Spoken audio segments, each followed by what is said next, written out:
네, 안녕하세요. 돈벌스인 팀장입니다. 벌써 심화 과정 세 번째 시간이죠. 오늘은 선물 트레이딩을 하면서 가장 중요하고 또 궁금해하시는 증거금과 티가치, 계약수 등 거래에 필요한 다양한 조건들을 알아보는 시간을 가져보겠습니다. 자, 그럼 나스닥 선물 상품을 기준으로 설명을 드려볼게요. 좌측 상단에서 달러 모양을 누르면 해당 중개소에서 제공하는 상품들을 자세히 볼 수가 있습니다. 검색창에 나스닥을 검색하고 해당 상품을 클릭하면 아래에 자세한 거래 조건들이 쭉 나오는데 하나씩 보면서 설명드리도록 하겠습니다. 메타트레이더에서 거래할 때 가장 먼저 확인해야 하는 것은 계약 단위와 소수점 자릿수입니다. 지금 나스닥이 계약 단위가 20이고 기준 통화가 USD로 표시가 되어 있다면 가격이 1포인트 움직일 때마다 $20의 손익이 발생한다는 의미입니다. 여기서 말하는 포인트는 계약 단위와 동일한 개념으로 상품 가격에서 소수점을 제외한 정수의 단위 변화를 뜻합니다. 즉 가격이 1포인트 상승하면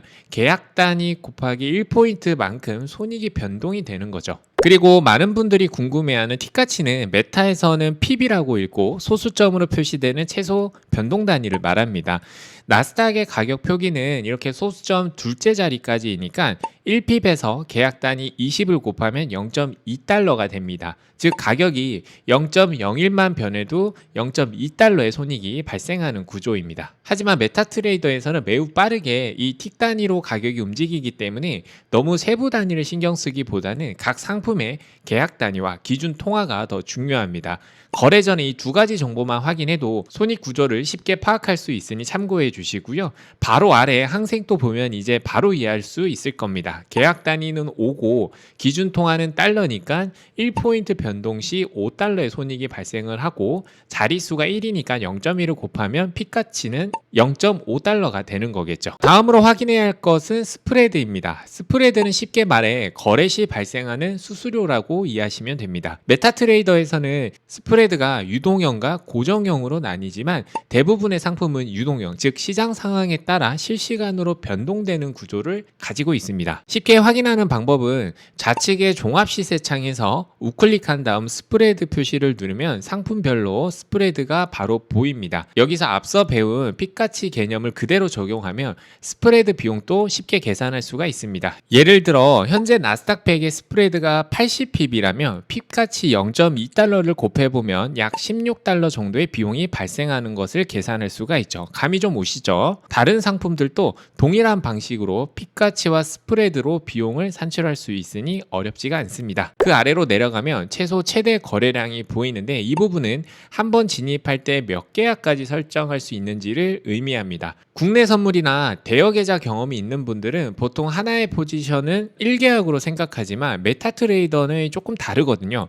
메타에서는 한 포지션 진입 시 최소 0.01계약부터 최대 100계약까지 직접 트레이더가 설정할 수가 있습니다. 예를 들어 나스닥 1계약 단위가 20달러니까 0.01계약 진입 시 0.2달러, 100계약 진입 시 2000달러의 가치가 적용되는 상품 구조입니다. 즉 같은 상품이라도 계약 수량에 따라 손익 규모가 완전히 달라지니까 본인의 자금과 리스크에 맞는 계약 수량을 선택하는 것이 핵심일 것 같습니다. 다음으로는 스왑 항목이 보입니다. 스왑은 포지션이 다음 거래일로 넘어갈 때 부과되는 수수료 또는 이자 비용입니다.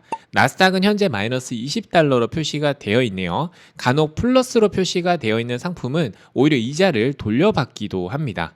이렇게 매수 스왑과 매도 스왑이 각각 따로 표시가 되고 보유 중인 포지션 수량에 비례해서 자동으로 잔고에서 차감되거나 또는 지급이 됩니다. 그 아래에 있는 스왑 요율은 요일별로 적용되는 배수를 의미하는데 특히 중요한 부분은 금요일에는 스왑 요율이 3배로 적용이 된다는 겁니다. 주말 동안 시장이 휴장되어 있는 기간까지 포함해서 정산되는 구조이기 때문에 금요일 나간의 포지션을 넘길 경우에는 스왑 비용이 크게 증가할 수 있는 점에 주의하셔야 할 것 같네요. 그 아래 거래 시간이 보입니다. 메타트레이더 거래 시간은 상품마다 그리고 서버마다 서로 다르게 운영되기 때문에 반드시 확인이 필요합니다. 예를 들어 현재 사용 중인 거래소 서버 시간이 06시로 표시가 되고 한국 시간이 오후 3시라면 서버 시간이 한국 시간보다 9시간 느린 것을 의미합니다. 이처럼 서버 시차를 미리 계산해 두면 거래 시간표를 훨씬 쉽게 해석할 수가 있고, 거래 가능 시간, 휴장 시간, 프리마켓과 애프터마켓 구간도 헷갈리지 않겠죠. 자, 마지막으로 마진이 표시가 되어 있는데, 마진은 증거금과 같은 의미로 해당 상품을 1계약 진입하기 위해 필요한 금액입니다. 실제로 포지션을 진입해 보면서 말씀을 드릴게요. 차트에서 좌측 상단의 원클릭 주문에서 계약 수량을 먼저 설정하고 바이를 누르면 화면 하단 터미널에 체결된 포지션과 함께 다음 항목들이 표시가 됩니다. 항목들에 대한 내용은 화면에 잠깐 올려드릴 테니까 꼭 체크해 두시고요. 아까 우리가 본 나스닥 마진이 여기에 874달러가 표시가 되어 있네요. 그리고 여기서 가장 중요한 지표가 바로 옆에 마진 레벨입니다. 선물 상품은 로스컷 제도가 있어서 마진에서 약 20% 손실이 발생하면 강제 청산이 발생을 합니다. 마진 레벨로 보면 80%에 해당하는 건데, 매번 거래하면서 내 마진이 얼마나 남아있는지 직접 계산하기가 어렵잖아요.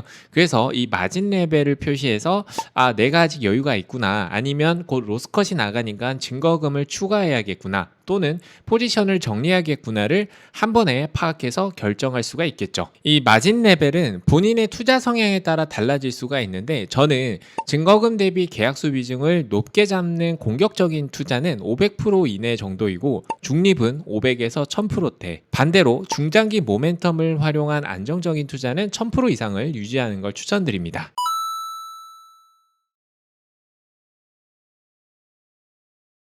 제가 가장 추천드리는 매매 방식은 내 잔고 대비 5에서 10% 수준만 마진으로 사용하는 거예요. 예를 들어 나스닥 거래를 위해 100만 원을 입금을 했다면 증거금 5만 원에서 10만 원에 해당하는 0.05에서 0.1계약 정도로 시작하는 게 가장 안정적인 접근입니다. 이렇게 소액으로 진입해 시장의 흐름을 읽는 감각과 또 본인의 매매 타점이 잡히기 시작하면 그때부터 비중을 천천히 늘려가는 게 좋습니다.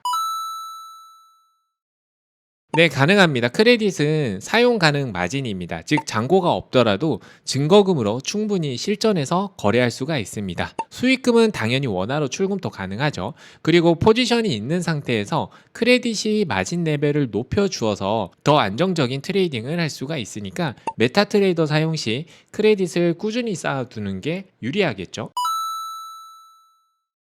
스프레드는 거래소에서 이미 정해놓은 것이기 때문에 임의로 조정할 수는 없습니다. 하지만 스프레드가 상대적으로 낮아지는 구간을 공략하면 거래 비용을 줄일 수는 있습니다. 예를 들어 나스닥의 경우 본장 시간대인 저녁 시간에는 스프레드가 좁아지고 프리마켓인 낮 시간에는 스프레드가 넓어집니다. 따라서 가능하면 스프레드가 좁은 시간대에 매매를 집중하는 전략이 훨씬 유리합니다.